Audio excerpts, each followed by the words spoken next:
सोनप्रयाग के जो ब्रिज है वहाँ पे थोड़ा सा पत्थर गिर रहे थे। कोई जगह है ऐसा प्रॉब्लम है, पर वैसा इतना नहीं है जितना लोग बोलते हैं। बुरा इस बात का लगता है कि जो खच्चर वगैरह जो लोग चलाते हैं वो थोड़ा उनके साथ बहुत बुरा बर्ताव करते हैं। मतलब जो चलाते हैं घोड़े वाले जो चलाते हैं ना, यात्रियों के साथ, आप लोगों के साथ क्या? यात्रियों के साथ उतना नहीं, लेकिन घोड़े के साथ करते हैं। हमारे द्वारा लगातार प्रयास किया जा रहा है कि सभी श्रद्धालुओं का सुरक्षित यहाँ पर यात्रा रहे और सुगम उनको दर्शन कराए जाएं। केदारनाथ धाम की यात्रा में मौसम ग्रहण लग गया। आप कह सकते हैं कि सुबह से कल रात से ही लगातार जो बारिश है, बारिश के असर केदारनाथ यात्रा पर भी देखने को मिल रहा है। अस्थायी तौर पर यात्रा को रोक दिया गया है, जिससे जगह जगह वाहनों को रोका गया है, जिससे जाम की स्थिति ना बने। चूंकि एक अगर यात्री बढ़ेंगे, वीकेंड का समय है, तो ऐसे में तीर्थ यात्री बड़ी संख्या में केदारनाथ धाम की ओर आते हैं। ऐसे में श्रद्धालुओं को जाम की समस्या न जूझना पड़े, मौसम को देखते हुए प्रशासन की ओर से जगह जगह ट्रैफिक को रोक दिया गया है। कुछ यात्री हमारे साथ मौजूद हैं जो केदारनाथ धाम की यात्रा करके लौटे हैं, उनसे ही जान लेते हैं कैसा उनका अनुभव रहा। चूँकि जगह जगह मौसम खराब है, बारिश आ रही है। सर पहले तो अपना नाम बताइए, कहाँ से आए हैं? हाँ, मैं बेलगाम कर्नाटक गणेश शास्त्री शुक्ल बल की बात कर रहा हूँ और मेरे साथ सब लोग आए हैं, गोवा के लोग हैं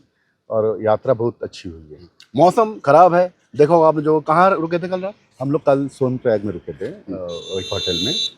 वहाँ कल रात से बारिश आ रही है। हाँ, कल दोपहर से शाम से बारिश शुरू हो गई है और है बारिश, अच्छी बारिश हुई। आज सुबह सुना होगा कि यात्रा को रोक दिया गया है। हाँ, सुना था कि यात्रा बारिश की वजह से या कुछ वजह से रुका गया, लेकिन आते समय में कुछ तकलीफ नहीं हुई। जो जाम तो नहीं होगा, क्योंकि ट्रैफिक श्रीनगर में ही पहले ही रोक दिया गया है, कम से कम 100 किलोमीटर पहले रोक दिया गया हाँ, है। उसी वजह से थोड़ा हमें फायदा हुआ है। और रोकने से रास्ते तो खाली मिल रहे हैं और जा रहे हैं, तो हमें वहाँ पे उतना तकलीफ नहीं हुआ रोकने से। ये बताइए, पैदल मार्ग पे जो शिकायतें आ रही हैं, बार बार वीडियो वायरल भी हो रहे हैं, समस्याएं हैं घोड़े खच्चरों में, चाहे पैदल चलने की समस्या हो, चाहे फिर ग्लेशियर की कुछ समस्याएं देखी आपने? हाँ, गौरी या सोनप्रयाग के जो ब्रिज है वहाँ पे थोड़ा सा पत्थर गिर रहे थे, यानी साफ कर रहे थे लोग वहीं पे। बाकी कोई समस्या नहीं है। तो घोड़े पे जाते समय क्या होता है, चल के जाने वाले लोगों को बहुत तकलीफ होती है। तो हम घोड़े पे बैठे तो हमको थोड़ा सा दर्द लगता है कि हमारा उनको पैर लग रहा है या कुछ धक्का बुक्की है, तो फिर वो गाली वगैरह देते हैं, गलौज करते हैं, तो थोड़ा सा दर्द होता है मन में कि हम एक गलत संदेश जाता है कि घोड़े खच्चर वाले ऐसा व्यवहार करते हैं देवभूमि में आके। हाँ, घोड़े खच्चर में मेरे ख्याल से जो घोड़े लेने जाने वाले लोग हैं वो यहाँ के लोकल नहीं है। ऐसे उनकी भाषा से उनको देखने से पता नेपाली चलता मूल के लगे हैं। हाँ, नेपाली है तो लोग। तो वो लोग को यहाँ पे खाली पैसे कमाने के हिसाब से आए, तो वो लोग यात्रियों से उतना अच्छा व्यवहार नहीं करते। लोकल लोगों की वजह से तो हमें कुछ तकलीफ नहीं लगी। खाने पीने रहने का महंगे दाम बताए जा रहे हैं, आपको लगता है? हाँ है, लेकिन वो भी सोचना चाहिए, इतने दूर ऊपर लेके जाना है तो उनको भी तो तकलीफ है। हर तीर्थ यात्री की ऐसी शिकायत नहीं रहती कि वो अगर समस्याओं को झेल ले। कुछ तीर्थ यात्री होते हैं जो अनुभव को संदेश मान के चले जाते हैं, अच्छा अनुभव कर लेते हैं।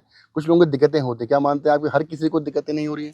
नहीं, मैं एक बताता हूँ, मैं हिंदी में तो नहीं बता पाऊंगा, लेकिन एक वर्ड ऐसे है, जयामणि जैसा भाव तया तैसा अनुभव, दावी सी दया जना इसी तुझी में। जिसके मन में जैसी भावना है उसी वजह से, उसी हिसाब से आपको भगवान दिखने वाला है। जो आप यात्रा में यात्रा की तरह से जा रहे हैं, तो उस यात्रा में जो हमें कठिनाई होती है ना शरीरी, वही भगवान हमारे कष्ट हर लेते हैं। हम लोग को सब वीआईपी सुविधा, हम जाएंगे तो रास्ते खुलने चाहिए, हम जाए तो घोड़े बाजू में होने चाहिए, ऐसे नहीं होगा। थोड़ी सी दिक्कत यात्रा में, इतनी बड़ी यात्रा है हमारे सनातन धर्म की, तो 4000 यात्रा बहुत बड़ी मानी जाती है उत्तराखंड की, उसमें थोड़ा तकलीफ तो होना सहज है, हो सकता है। जो पुराना पैदल मार्ग था, पता होगा 2013 में आपदा आई थी, वो भी बन रहा है रास्ता। उसको बनने के बाद कुछ सहूलियत मिल सकती है?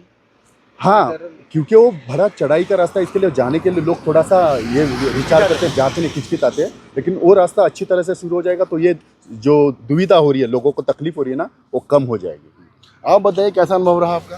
मेरा तो अनुभव बहुत अच्छा रहा। मेरा पहले बार है, पहली बार मैं केदारनाथ गया था, बट मैं जाते समय घोड़े पे गया because I was not comfortable walking, so मैंने घोड़ा ही प्रीफर किया। आते समय आपने सुना होगा प्रधानमंत्री नरेंद्र मोदी यहाँ पर रोपवे की सौगात देंगे। रोपवे, अगर रोपवे बन जाता है तो कितनी सहूलियत मिल पाएगी आप लोगों को? सुविधा हो जाएगी, लेकिन रोप वे का आई डोंट थिंक दैट उतना मज़ा नहीं आएगा, क्योंकि वो जो चलने का और या मतलब जो लोग चलते हैं, मैंने वॉकिंग नहीं किया, जो लोग चलते हैं ना उनके लिए कुछ आस्था होती है, क्योंकि जब बाबा उन्हें बुलाते हैं तो आप कैसे भी पहुंच जाते हो। और यहाँ पे मौसम अगर आप देखो, रोप पे काम नहीं करेगा मेरे हिसाब से। आपको जगह जगह लैंडस्लाइड लगा, खतरा लगा कहीं पे? नहीं, हम जब गए तो सब ठीक था।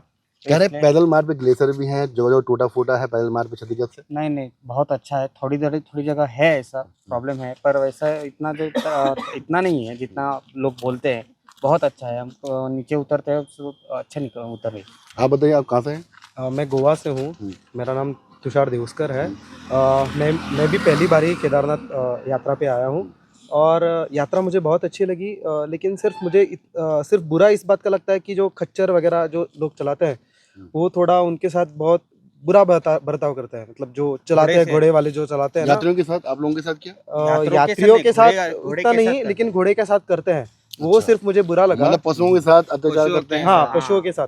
वो क्या है, मैं थोड़ा मेडिकल बैकग्राउंड से हूँ, तो मुझे ऐसा emotionally I am very attached to the animals, तो थोड़ा बुरा लगता है। लेकिन यात्रा बहुत अच्छी थी, और इसीलिए इसी वजह से मैं उतरते वक्त चल के आया हूँ, और मुझे कोई तकलीफ नहीं हुई। थोड़े क्या है, थोड़ी तो कष्ट हमें लेने ही पड़ते हैं जब हम भगवान के दर्शन करने हैं, तो थोड़ा कष्ट तो सहन करने की ये है ही। आप कहाँ से?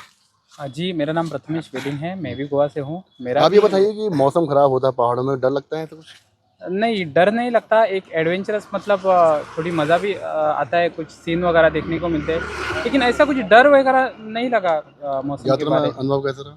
यात्रा का अनुभव बहुत सुखद रहा, आते समय मैं चल के आया, लेकिन कुछ प्रॉब्लम ऐसा हुआ नहीं, बाकी सब ठीक था, दर्शन वगैरह सब हुआ। जगह जगह से तीर्थयात्रियों का कहना है कि वे तीर्थ धाम आए हैं, तो कहीं ना कहीं समस्याएं भी होती हैं, पर उन समस्याओं का समाधान भी प्रशासन की ओर से किया जा रहा है। साथ ही साथ घोड़े खच्चरों का जो व्यवहार है, जो संचालक है उनका जो व्यवहार है, वह बेहद ही खराब है। इसके अलावा वो पशुओं पर भी अत्याचार कर रहे हैं। श्री केदारनाथ धाम के कपाट 22 अप्रैल को खुले थे और अभी 1 माह से ज़्यादा का समय बीत चुका है। करीब 10 लाख श्रद्धालु यहाँ पर दर्शन के लिए आ चुके हैं। यहाँ पे श्रद्धालु अधिक से अधिक संख्या में उत्साहपूर्वक यहाँ पर आकर सुगम दर्शन का लाभ उठा रहे हैं। प्रशासन और पुलिस दोनों के ही द्वारा यहाँ पर लगातार व्यवस्थाओं को दुरुस्त बनाया जा रहा है श्रद्धालुओं के लिए, चाहे वो पार्किंग व्यवस्था हो, यातायात की व्यवस्था हो, पैदल मार्ग हो या फिर केदारनाथ धाम की व्यवस्था। हमारे द्वारा लगातार प्रयास किया जा रहा है कि सभी श्रद्धालुओं का सुरक्षित यहाँ पर यात्रा रहे और सुगम उनको दर्शन कराए जाएं।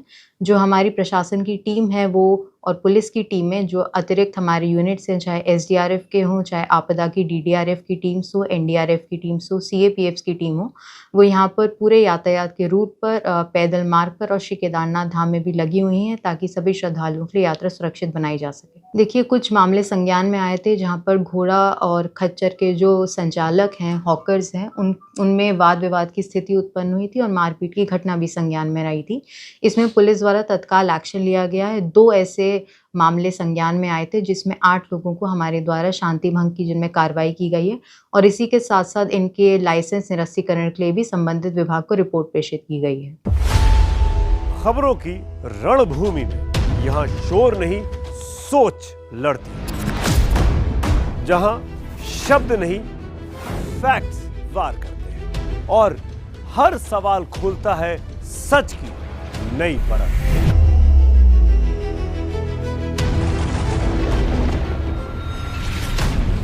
चक्रव्यूह आपके अपने सुमित अवस्थी के साथ सोमवार से शुक्रवार शाम 6:57 पर टाइम्स नाउ नव भारत पर।